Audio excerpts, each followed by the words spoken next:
Afrikanın qəlbində yerləşən, insanlığın beşiği sayılan və milyonlarla il əvvələ uzanan tarixə sahib bir ölkə. Tanzaniya. Burada fillər, zürafələr sizlə eyni yolla gedir. İnsanların ovucuna tüpürərək salamlaşdığı qəbilələr hələ də yaşayır. Hazırsınızsa Afrika sehrinə birlikdə yola çıxaq.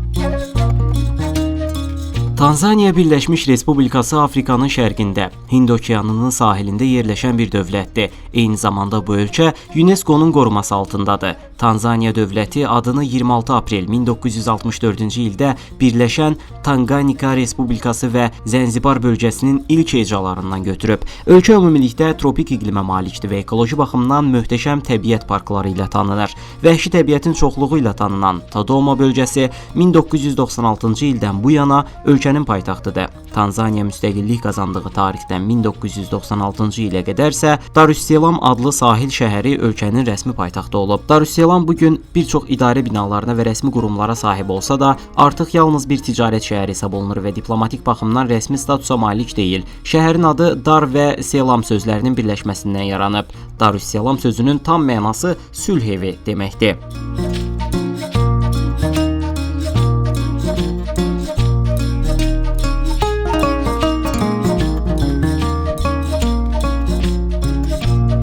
Bugün insanlıq tarixində məlum olan ən qədim yaşayış məskənlərindən biri də Tanzaniyadır. Belə ki, burada aparılan arxeoloji qazıntılar alimləri bu qənaətə gətirib. Olduvai dərəsində aparılan araşdırmalarda minlərlə illik insan qalıqları aşkarlanıb və bu bölgə insanlığın beşiği olaraq tanınır. Ən qədim dövrlərdə Basra körfəzi və Hindistan bölgəsindən gələn səyyahlar və tacirlər Tanzaniyanın da daxil olduğu Şərqi Afrika sahillərini ziyarət ediblər. Sonrakı illərdə isə Vasco da Gama 1498-ci ilin yayında Tanzaniyaya çatan ilk Avropa dənizçisi oldu. Elə o illərdən sonra Avropalılar Tanzaniyada daxil olmaqla Afrikanın bir çox bölgəsini kəşf etməyə başladılar. Buradakı qızıl mədənləri, qəhvə və kakao dənələri, eləcə də bir çox meyvə və tərəvəzin öz ölkələrində olmadığını anlayanda, başda Portuqaliya olmaqla bir çox Avropa ölkələri Tanzaniyada sömürgə imperiyaları qurdu. Bəzən bölgə ərəb qüvvələrinin əlinə keçdi və Tanzaniya ərəb kölə ticarətinin mərkəzlərindən birinə çevrildi.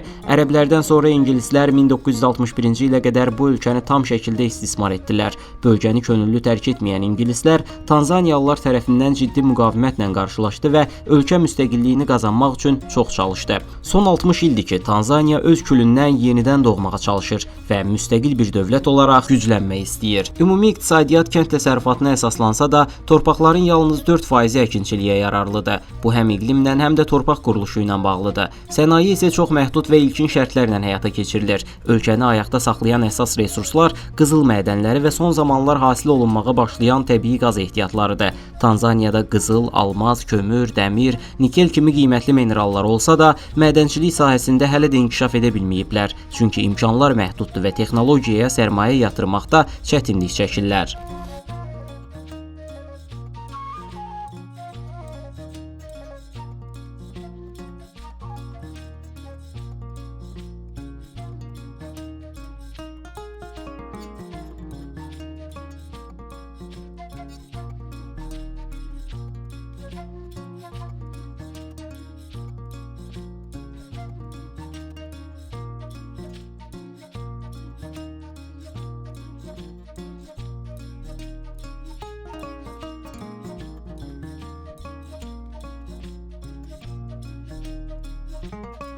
Bütün bunlara baxmayaraq, Tanzaniya qızıl hasilatında Cənubi Afrika və Qanadan sonra Afrikada 3-cü yerdədir. Hal-hazırda Tanzaniya 26 inzibati bölgəyə bölünüb. Bundan əlavə, Tanzaniyaya getməzdən əvvəl bəzi vacib məqamlara diqqət etmək lazımdır.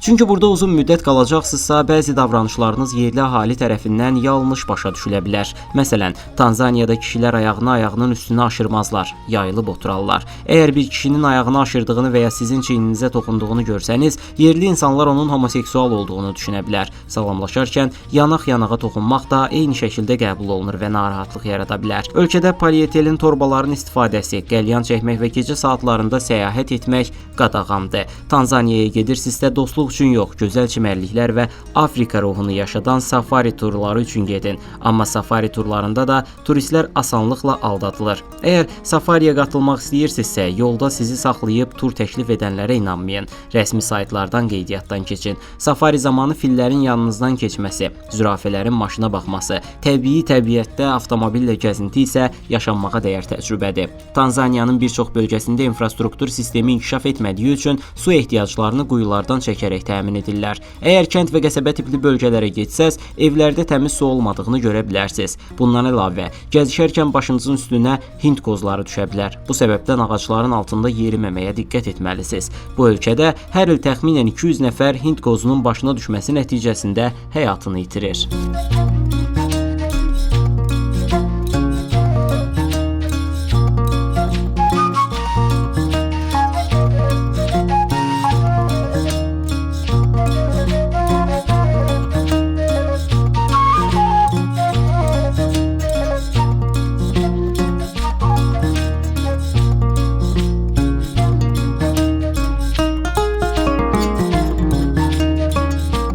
Təbii ki, bu hallarda Tanzaniyanın hər yerində belə deyil. Əgər cibinizdə minlərlə dollar varsa, hər ölkədə olduğu kimi Tanzaniyada da ultra lüks yerlər mövcuddur. Bu ölkədə kasıblar çox kasıb, varlılarsa olduqca varlıdırlar. Məsələn, lüks bir oteldən çıxıb 5 dəqiqə yerisəz, bir anda özünüzü yoxsulluğun mərkəzində tapa bilərsiniz. Tanzaniyada insanlar arasında çox ciddi sosial fərq mövcuddur. Amma bu yoxsulluğun içində insanların üzünü güldürən bir şey Tanzaniyalı ailələrin körpələrinin çox sevimli olmasıdır. Demək olar ki, hər ailədə azı 3-5 uşaq var və bu uşaqların çoxu məktəbə gedə bilmədiyi kimi normal qidalanmırlar. Ölkədə mart, aprel və may aylarında yağışlı mövsüm olur.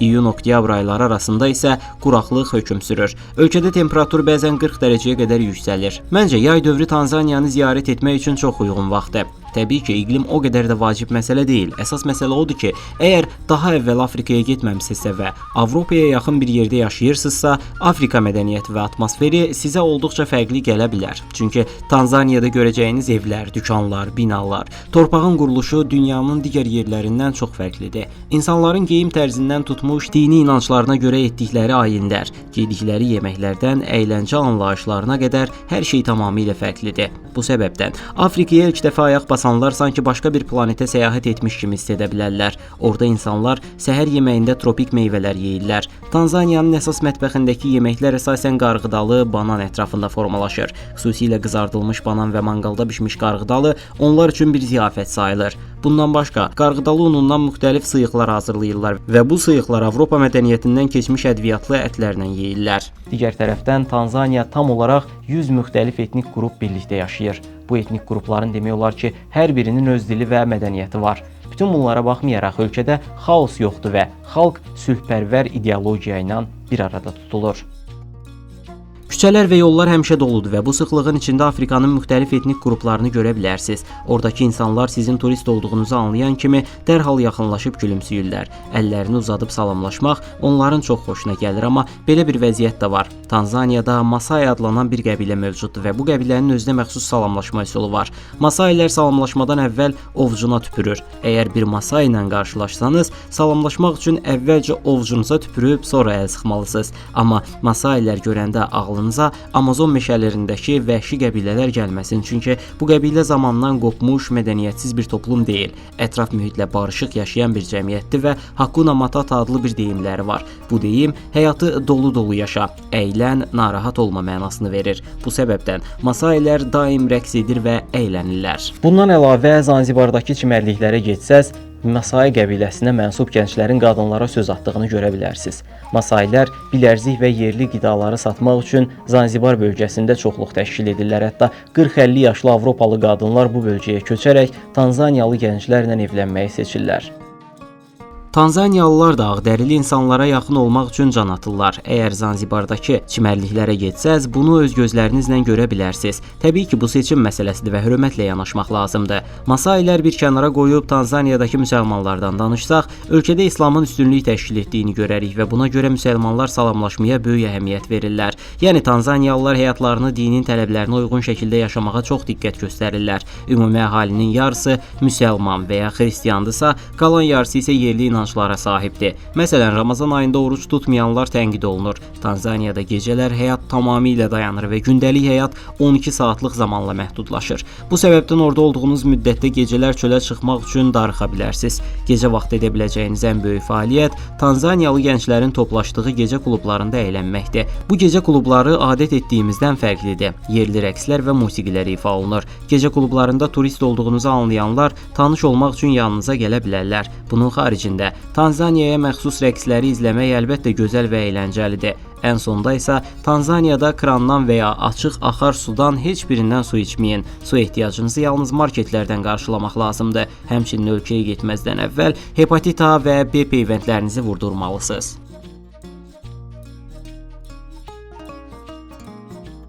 Belə, video haqqında fikirlərinizi və məndən hansı ölkələrdən danışmağımı istədiyinizi şərh bölməsində paylaşmağı unutmayın. Dünyanı birlikdə kəşf edəcəyik. Bu səbəbdən yeni videolarımı qaçırmamaq üçün kanalıma abunə olun. Növbəti videoda görüşənədək. Sağ olun.